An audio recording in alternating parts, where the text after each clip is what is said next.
हर खबर पर होगी आपकी पकड़। डाउनलोड कीजिए एबीपी लाइव ऐप। बड़ी और बहुत बड़ी खबर आ रही है, अहम खबर आ रही है जम्मू कश्मीर के कुलगाम से, जो अपने दर्शकों को हम बता दें। आतंकियों के खिलाफ सुरक्षा बलों की मुठभेड़ चल रही है इस वक्त। सुरक्षा बलों ने इस ज्वाइंट ऑपरेशन में कुलगांव के यमरख इलाके को घेरा हुआ है। यहां 2 से 3 आतंकियों के छिपे होने का अंदेशा है। तो एक के बाद एक आतंकियों के खिलाफ सेना का ऑपरेशन जारी है। और अब जो नई खबर आ रही है, यह कश्मीर के कुलगांव से आ रही है, जहां पर आतंकियों के खिलाफ सुरक्षा बलों की मुठभेड़ अभी भी चल रही है। आसिफ कुरैशी हमारे साथ फोन लाइन पर जुड़ गए। आसिफ, मौजूदा हालात क्या, ऑपरेशन क्या अभी भी जारी है और कितने आतंकी अभी भी छुपे हुए हैं? जी देखिए, ये ऑपरेशन देर रात तकरीबन 12 बजे के करीब उस समय शुरू किया गया था, जब सुरक्षा बलों को जानकारी मिली थी कि यहाँ पे कुछ मिलिटेंट छुपे हैं। तकरीबन 2 घंटे की गहन तलाशी के बाद रात 2 बजे के करीब पहली गोली चली थी, जिसके बाद से लगातार अभी भी ऑपरेशन जारी है। सुरक्षा बलों का कहना है कि पुख्ता जानकारी है कि 2 से 3 मिलिटेंट इस इलाके में मौजूद हैं, जिनके खिलाफ ही ये ऑपरेशन चल रहा है। हालांकि अभी तक किसी भी मिलिटेंट के मारे जाने की खबर नहीं है। इस मुठभेड़ में जो मिलिटेंट छुपे हैं वो एक मकान में छुपे हुए, उस मकान को घेरे में लेकर सुरक्षा बल ऑपरेशन कर रहे हैं।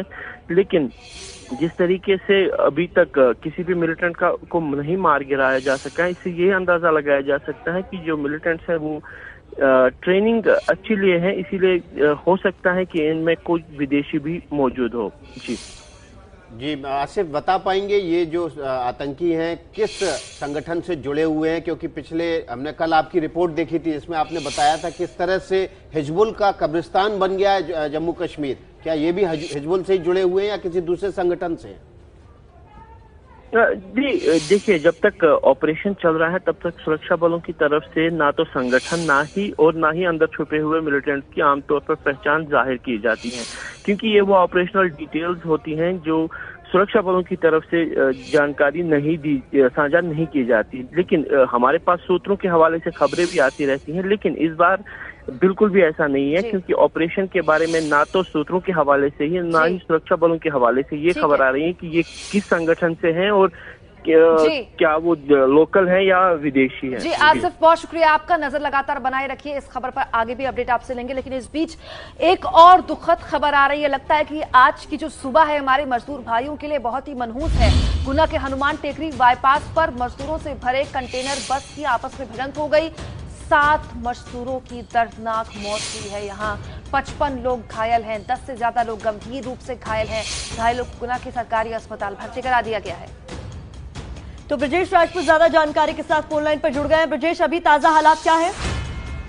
प्रतिमा, ये रात की घटना है। तकरीबन 1 से 2 बजे के बीच में जो गुना का बाईपास है, वहाँ पे एक कंटेनर में तकरीबन 100 लोग भरे हुए थे। ये सारे प्रवासी मजदूर थे जो महाराष्ट्र उत्तर प्रदेश आ रहे थे। गुना से एक खाली बस इस कंटेनर से टकराई, कंटेनर पलटा है। इस कंटेनर में बैठे हुए तकरीबन 100 लोगों में से 55 बुरी तरह घायल हुए हैं और जो 7 लोग हैं उनकी स्पॉट पर ही मौत हो गई है। घायलों को गुना के सरकारी अस्पताल में भर्ती करवाया गया है और कुछ और जो घायल लोग हैं उनको अड़ोस पड़ोस के जिलों में भेजने की कोशिश की जा रही है, इनकी जान बचाई जाए। मगर निश्चित ही बड़ा हादसा है और फिलहाल प्रशासन इनकी तीमारदारी और घायलों के इंतजाम करने में जुट गया है। क्या ड्राइवर गिरफ्तार हुए हैं? क्या कोई नशे की हालत में था? क्योंकि हम ये सवाल इसलिए पूछ रहे हैं कि अभी थोड़ी देर पहले हमने खबर दिखाई मुजफ्फरनगर की, वहां बस ने 6 मजदूरों को कुचल दिया था। वहां पर ड्राइवर था, वो नशे की हालत में था। यहाँ पर भी कुछ ऐसी रिपोर्ट है? नहीं विकास, अभी ऐसा कुछ जानकारी तो नहीं मिली है। फिलहाल ये जो कंटेनर पलटा है और जो खाली बस है, पुलिस का कहना है कि दोनों बहुत तेज स्पीड में थे, खासकर बस, और वो अपने आप को कंट्रोल नहीं कर पाई और इतने बड़े कंटेनर से टकरा गई, जिसके चलते बस भी पलटी है और कंटेनर भी पलटा है।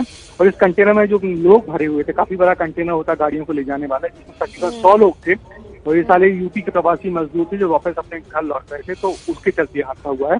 और ड्राइवरों का अभी क्या है, इस बारे में कोई बहुत ज्यादा जानकारी फिलहाल दी नहीं है और पुलिस अभी घायलों के इंतजाम में ही लगी हुई है। जी ब्रजेश, क्योंकि संख्या बहुत ज्यादा आप बता रहे हैं, 55 घायल हैं, 7 मजदूर भाइयों की मौत हो गई है, तो ये मुझे बताएं कि ये लोग अपने परिवारों के साथ थे? क्या घायलों में महिलाएं और बच्चे भी हैं? बिल्कुल बिल्कुल बिल्कुल, ये तमाम परिवार लोग थे और तकरीबन सारे लोग मिला के तकरीबन 100 लोग होते हैं। आप जानते हैं जो कंटेनर होता है, जो बड़ा से जो गाड़ियों का ट्रांसपोर्ट करता है, बड़ी बड़ी गाड़ियों का यहाँ से वहाँ, उनमें अंदर लोग भरे हुए थे और बाहर से भले ही ना देखें मगर अंदर काफी लोग समा जाते हैं।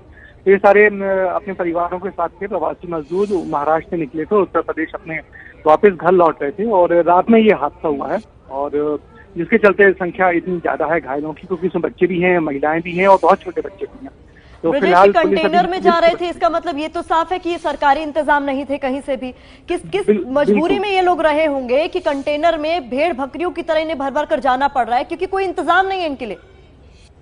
आप बिल्कुल सही कहा आपने प्रतिमा। ये दरअसल ये हालात ही ऐसे हैं कि जहाँ देखो ये छोटे छोटे माने परिवहन के नए नए रास्ते इन लोगों ने, प्रवासी मजदूरों ने अपने उस जगह से निकलने के लिए बना लिए हैं। चाहे छोटे बड़ा कंटेनर हो, चाहे छोटा पिकअप वाहन हो, चाहे छोटे छोटे टैक्सी हो, ऑटो, किसी भी तरह उस जगह से निकलना है। उसमें कितने भी लोग भर लेते हैं, 2-2, 3-3 उसमें लेयर बना लेते हैं, उसमें ये सारे लोग बैठ जाते हैं और फिर किसी तरह जान बचा के भागने जैसी हालत है। निश्चित ही सबको देख देख के बहुत दुख होता है और इस हालत में भरे रहते छोटा सा बहुत लोगों की जान ले लेता है।